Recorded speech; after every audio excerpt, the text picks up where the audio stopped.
Smack at the beginning. Yeah, baby. Hey, good morning. Welcome to Morning Coffee with Sandy. It's 6 o'clock.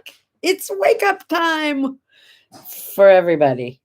Okay, not for everybody. Coffee is so vital in the morning, don't you think? Sure helps my headache. I can tell you that. Hey, today, speaking of coffee, is Joe Day. Hello. And we're not just talking about the president, because remember for a while when you said Joe Day, that's what it is, right? No, today is like a second birthday for anyone whose name has Joe even in it. That'd be Joe and Josie and Josephine and Joellen and Joanne and Joseph and Jordan, I don't know. Anyway, you get the idea. So this is a special day for all Joes, but it's also a special day for this kind of Joe. So, good morning, celebrating Joe. And according to the Scrabble dictionary, here's some trivia for you. Joe can be spelled either Joe or Jo. And I think I used to know the history of that word and why we call it a cup of Joe. I think it came from Java, but I'm not sure. I'll have to look that up. Let me make a little note here. Cup of Joe. Okay, I made a note. It's also Scribble Day. I'm not really sure what that means, but here's my question for you. When you're on the phone or when you're listening to something or when you were in a class or if you're still in a class or you're listening to a lecture, do you sit there with pen or pencil in hand doing squiggles and scribbles? Some of my best work is when I'm like not even thinking about what I'm doing and I'm just scribbling away. Yeah, it's Spanish Paella Day. I'm not a big fan. It's a lot of work. I've never made it, but I look at it and I think, whew, it's like bouillabaisse, paella.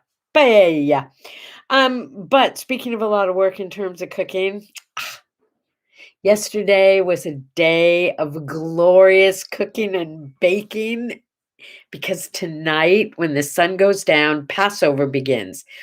My favorite springtime holiday. It's why my mug today is, like a planter. Because it's spring. Passover is a holiday of spring. For those of you who don't know anything about it, apparently the Last Supper was a Passover Seder. Seder means order, and everything has to happen in a certain kind of order tonight. And let me see if I have one sitting right here. I don't see one right here, but I could go right over in this closet and get one. You want to follow me over there? Come on. I'm over here. Hi. So hidden in this closet. It's kind of like Fibber McGee's closet. I have everything in here, including, this is a book I wrote some time ago. There, I'm back. Hi. It's called the Ha Ha Haggadah. See, the thing about these Seders is that they last interminably. I mean, I can remember as a kid falling asleep at the Passover table because my grandfather would go on and on and on in Hebrew. So I didn't even know what was going on, but he would just read all these prayers and these things. And before long, I would be sound asleep with my little head in my plate, waiting for dinner, because you don't get to eat until like the Seder is like 90% done. So most people, not all people, some people love that, but most people think it's a little long and a little boring. Important, but it just needed like a lift.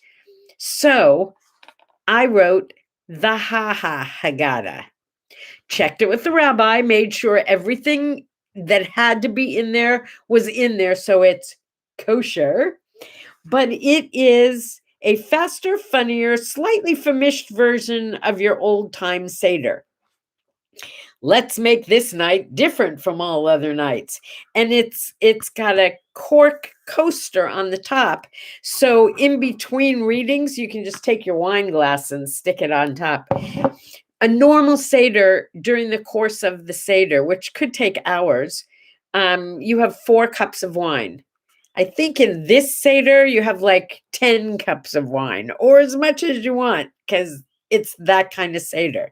It's my sense of humor, so it's funny and it's short. It takes about a half an hour to go through the whole thing. And it's like, it's cool. Yeah, it's all about parting the Red Sea, and it's a festival of, a holiday that celebrates freedom, religious freedom, and choice. And there's a whole section. Oh, can I share this section with you? This is one of my favorites. It's right here. It says, note, it's quite likely that the iconic character Superman, who was apparently Jewish, was based on the very Moses that we read about here. Consider the following. Given up by his parents for his own good, super baby, Kalel, which basically translates to vessel of God, was found and raised by really nice Gentiles. He had survivor guilt, was the ultimate outsider, and had superpowers. He could certainly part a sea. Anyway, Moses, and it goes on and talks about Moses. But that's kind of the way it's written. The whole book is just, it's filled with songs and sarcasm, a lot of sarcasm. And it's short and it's going to be fun. And we do it every year. And we've done it for so many years now that most of the family knows it by heart. So we get to a certain part and it's like doing the Rocky Horror Picture Show. Everybody just kind of joins in. Opa says, as it turns out, the use of Joe as slang for coffee, it became disparagingly known as a cup of Joseph Daniels, as legend have it, and this was soon shortened to a cup of Joe. I don't know who Joseph Daniels was. Good morning, Marlene. How lovely to see you. Yeah, it's time to watch the 10 Commandments. Charlton Heston did Moses so well. And honestly, wait, I'll show you. I have all over the table. I should carry this in there and show you the table. Do you want me to do that? Okay, get ready. This is going to be kind of crazy. We'll be back in a minute, but you're coming with me through the house all the way to see the Seder table because it's already set up. I'm walking backwards. If I trip over something, I'm going to hold all of you responsible. Okay, wait, here we go. Now I'm not walking backwards. It's darker. Sorry, I don't have all the lights on, but now I do. Hang on. This is the Seder table. How fun, right? Let's see. How do I get it all in? There. Look at that. Okay. We've got everything from Moses action figures to sticky frogs that we throw at each other when it comes time for the plagues, and masks of each plague so we can each be a plague, and finger puppets of plagues. Oh, Passover is so much fun, and the food is so good. And that's why I've been cooking, and I still have more to do. And the chicken soup is like, and I made chopped liver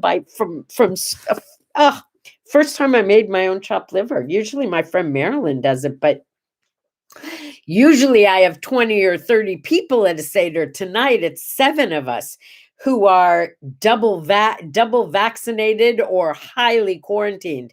So it's just a few of us, but it's still going to be a fabulous Seder. Okay, I'll tell you all about it tomorrow. Happy birthday to Quentin Tarantino.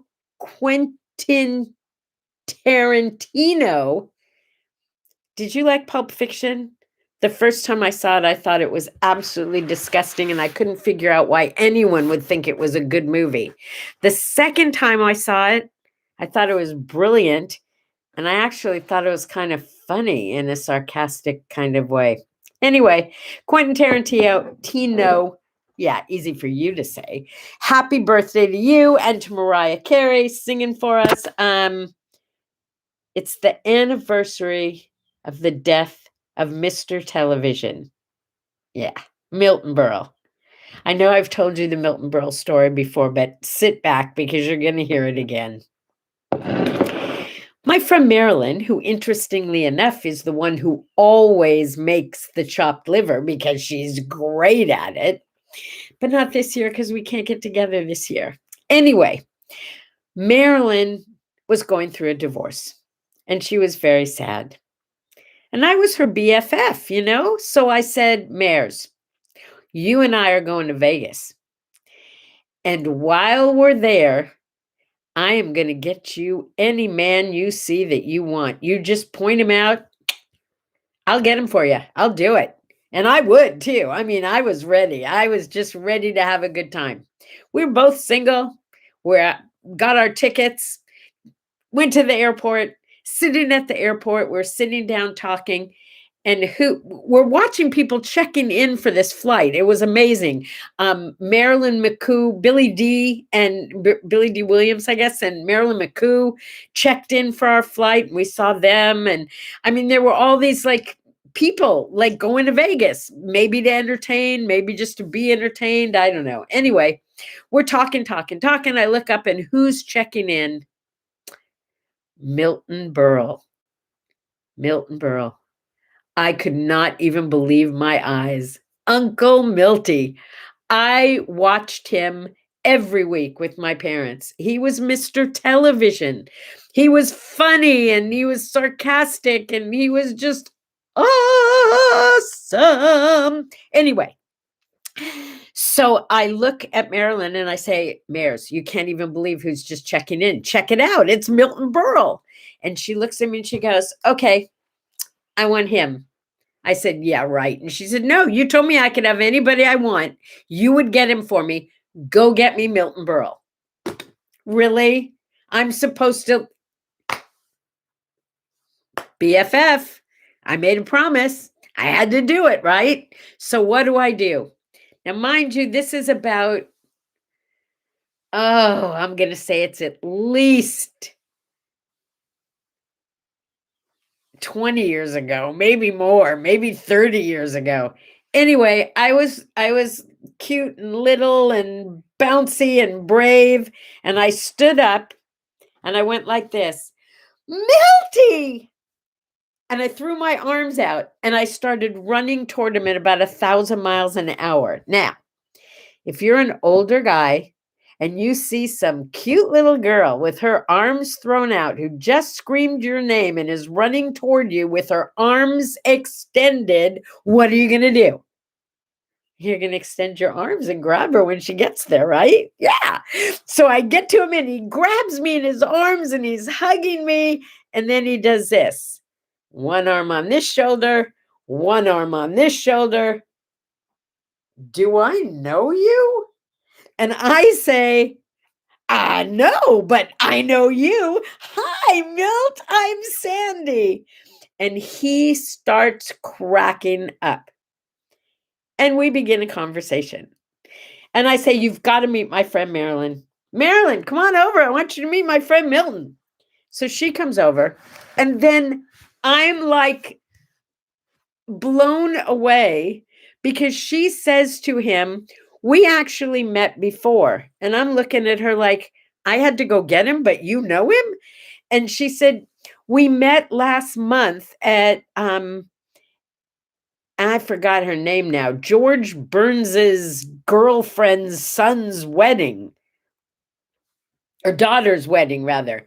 And he said, we did. And she said, yeah, she married my nephew or something like that. And I was sitting with blah, blah, blah. And the two of them are yapping away like old friends, right? And I'm standing there laughing my butt off. I just got her Milton Berle and she already knew him. Anyway, the story got really better because that's the guy who said, you know, George is in town, meaning George Burns is in town. I'm like beside myself with excitement because I'm like the hugest fan in the whole world, right?